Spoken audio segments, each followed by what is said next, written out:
I'm Carolyn Holzman, and this is Confessions of an SEO.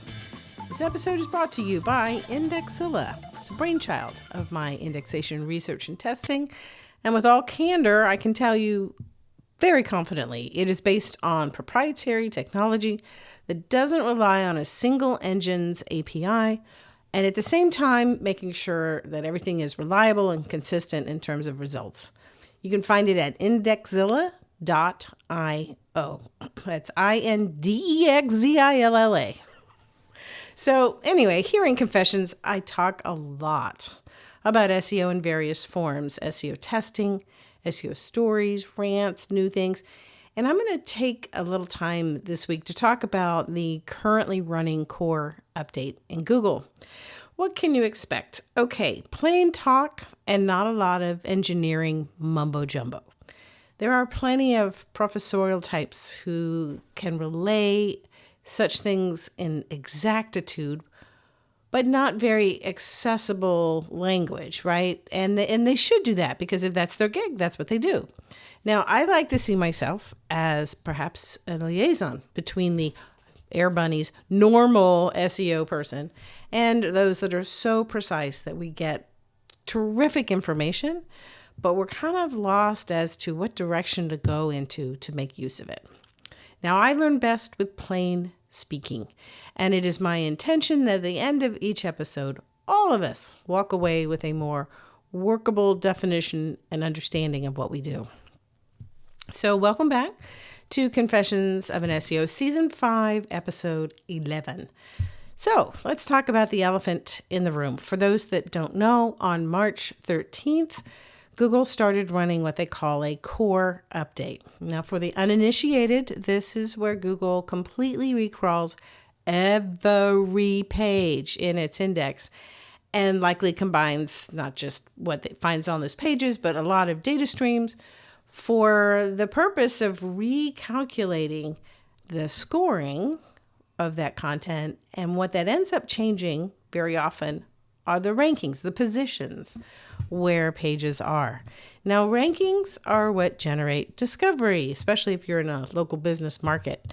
This is where consumers and searchers will likely, or I should say ideally, at the end of this, it'll lead to making deliberate connections between themselves as a visitor and the business or some enterprise. So if you're on page 1, you get discovered.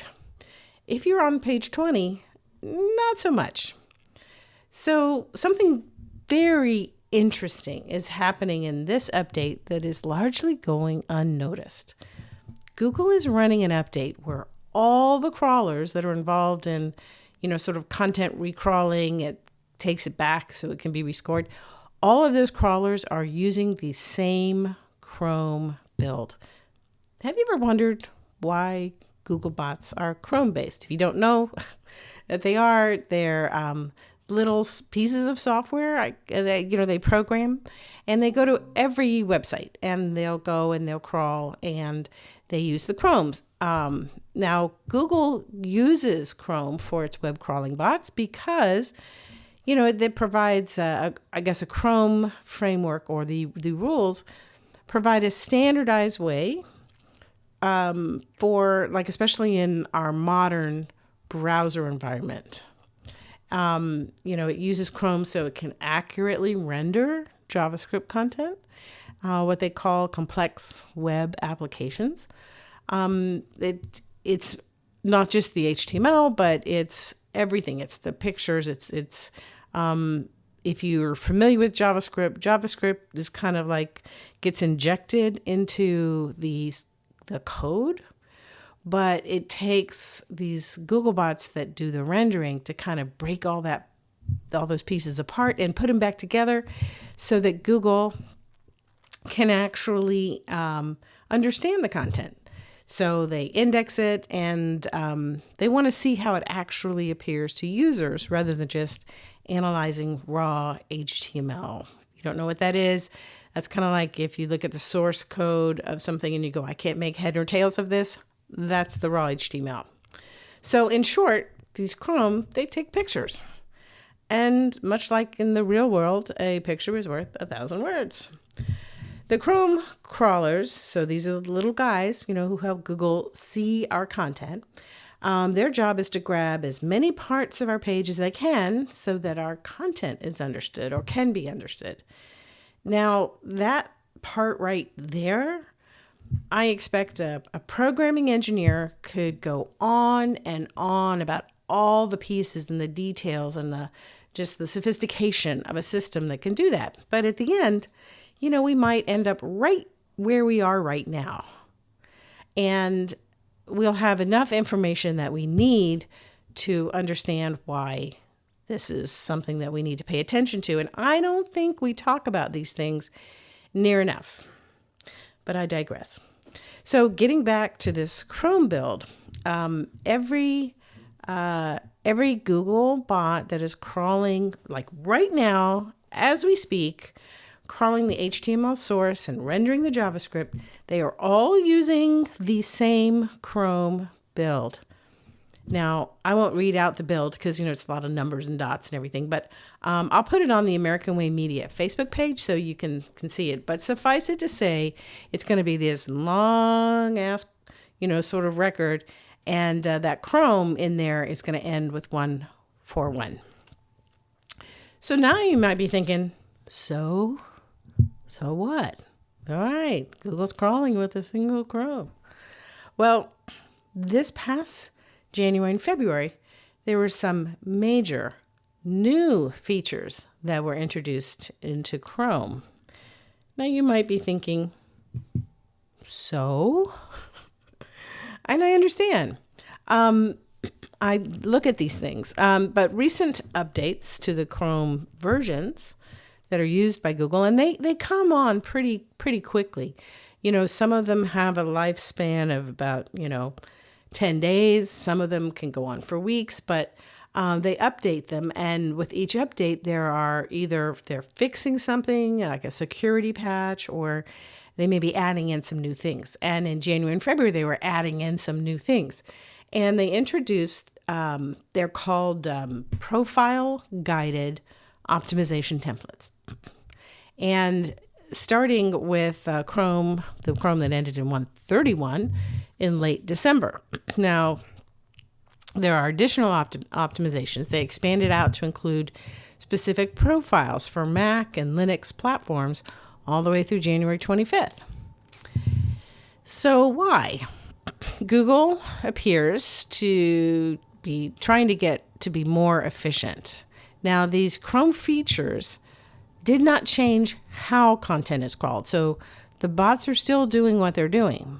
But what these templates provide to them is a way for them to focus on how to improve their processing efficiency, specifically for JavaScript content. So like they didn't know if if something wasn't loaded because it was broken, or something wasn't loaded because it wasn't supposed to. Like nothing would happen until, let's say, you scroll down. Now, here's what this means. If you're not spot on with your JavaScript or your applications, it's really an open question, because if Google is using these templates that they based on the sites that they saw, right? So they went out there. I'm sure there was some discussion of, should we include this website into our template?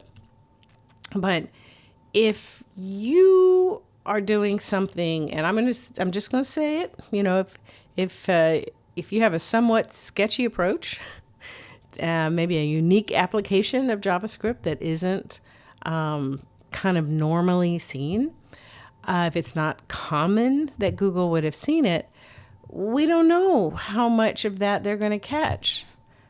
You understand? They're trying to go pretty fast now when they send these bots. They're not spending a lot of time on our pages. Now, I also found out that they got pretty device specific with these crawlers. I even found a crawler that I hadn't seen before.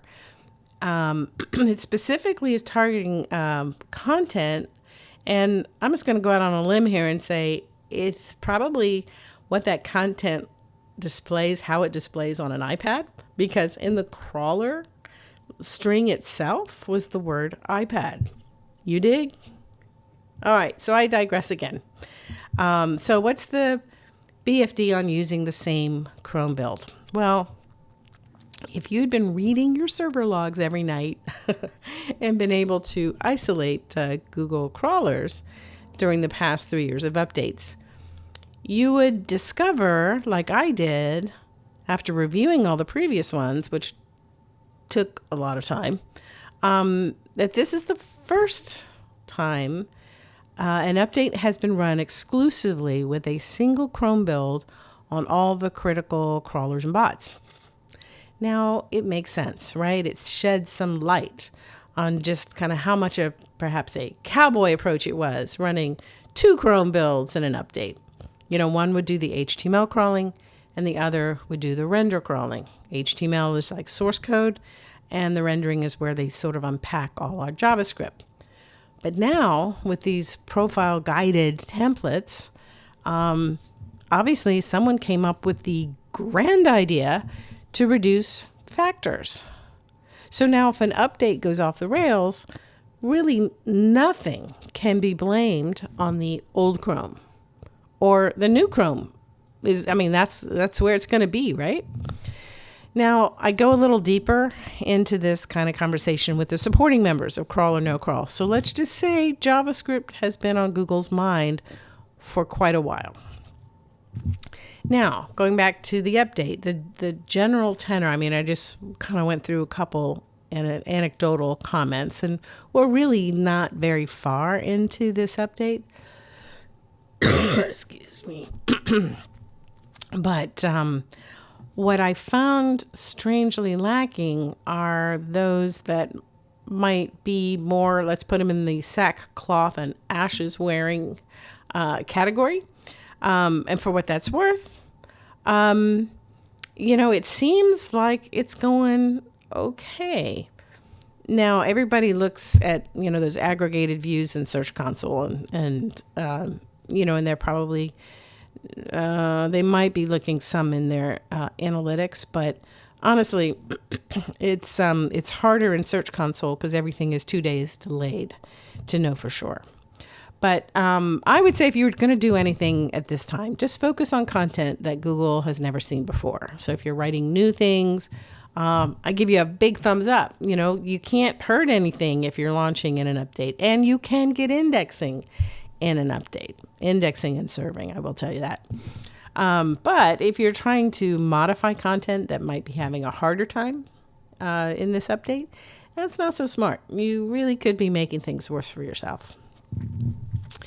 Now, this past week, I listened to a non-SEO podcast, one that I follow, and the host went through something that happened to her to kind of illustrate the things she teaches, how she works through her tactics to get a better handle on what she's focused on. And then I had this great conversation with a colleague, and I'm going to share about it here. And it got me to thinking, maybe an approach like that from time to time on this podcast might be a good fit. So here goes. And this is, if you're a longtime listener, I'm going to talk about indexing.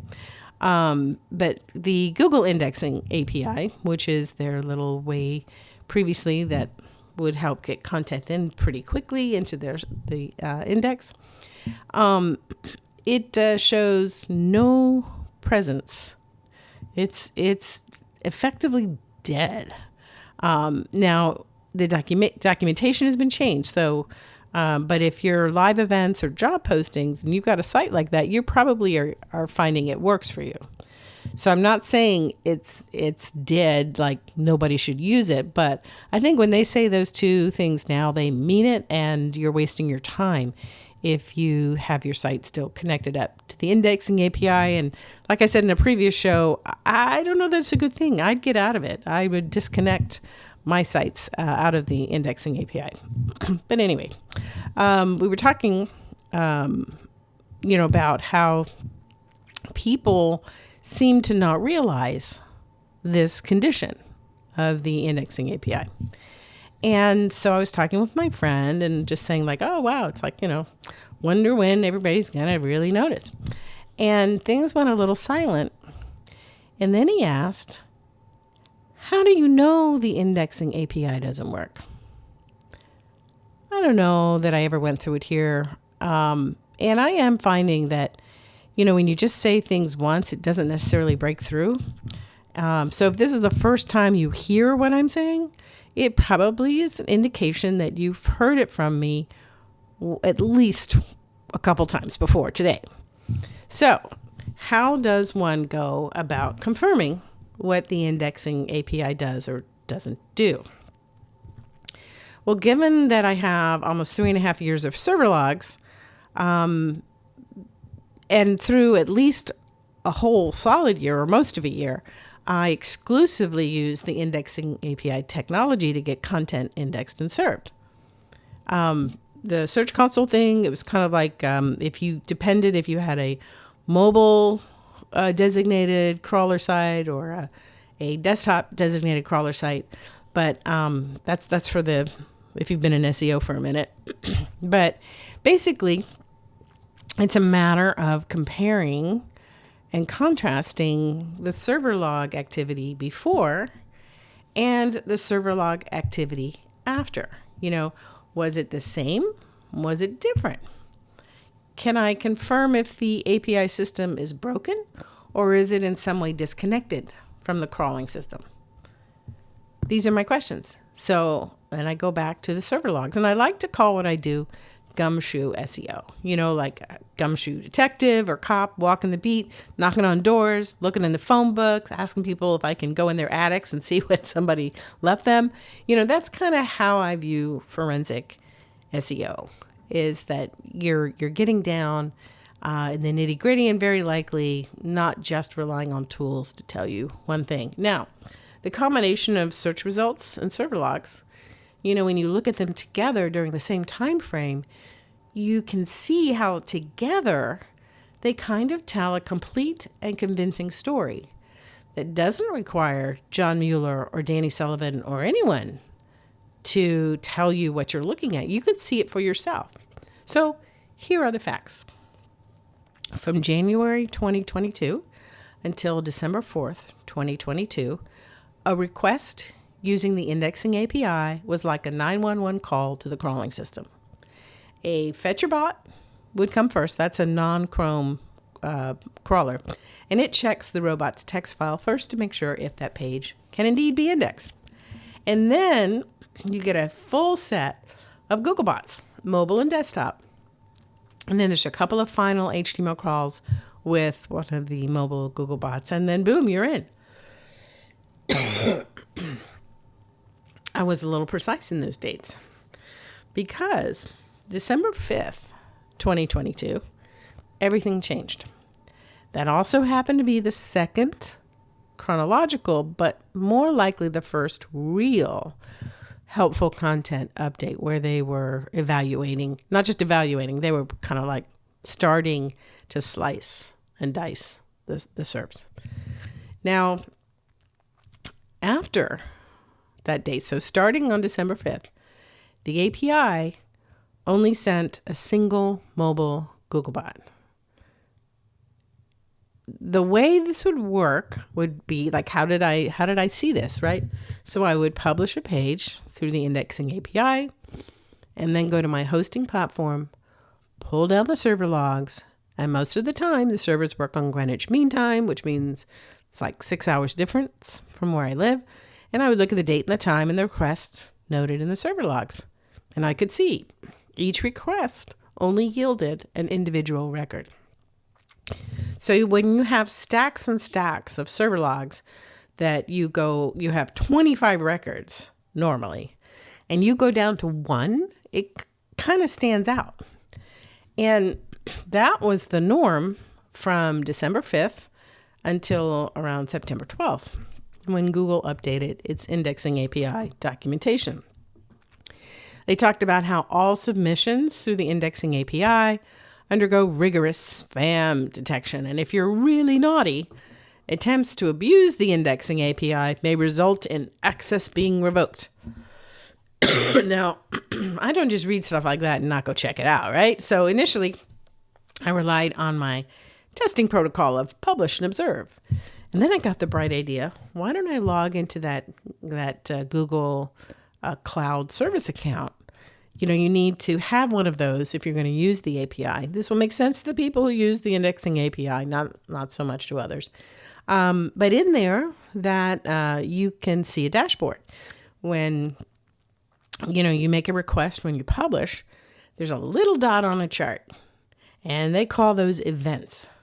So I went to publish, and then I saw an event in the cloud service account dashboard, and then I pulled server logs, which revealed a Google ghost town.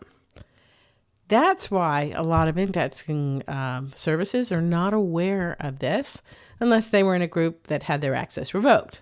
But the only way to tell that the indexing API wasn't working is to own the site where the content was published, which means you're going to have the server logs to compare to the cloud service dashboard, which is the only way to know for sure that things ain't like they used to be. And that, my friends, is how I know the indexing API is not working. All right, that's it for me this week. Thanks to perfect timing of the indexing API folding up and going home, Indexzilla was born. As I've said, Indexzilla is my indexing platform to get content and backlinks indexed. It's completely within Google's terms of service, safe for every type of site, even your money site. You can find it at indexzilla.io. Trial accounts come with 25 credits, and you will have, it's 1 credit per URL submission, and you can use them within the first month. If you need help with your site and you're not sure where to dig, contact my office. My specialty is forensic SEO. There are some odds that I might bring you something that you never seen or thought of before, but in reality, the value is in the perspective of my experience and testing, which you might like to take advantage of. So to stay on the cutting edge of the state of indexing, check out Crawl or No Crawl on Substack. You can find it by searching Crawl or No Crawl, and you'll see a knowledge graph for it. Thank you for being a listener. I hope I can count on you coming back next week for more SEO conversations, observations, and testing stories. If you have questions about today's topic, you can reach out. Text your question to confessions at 512-222-3132. Thanks again. And until next week, I'll see you in the SERPs.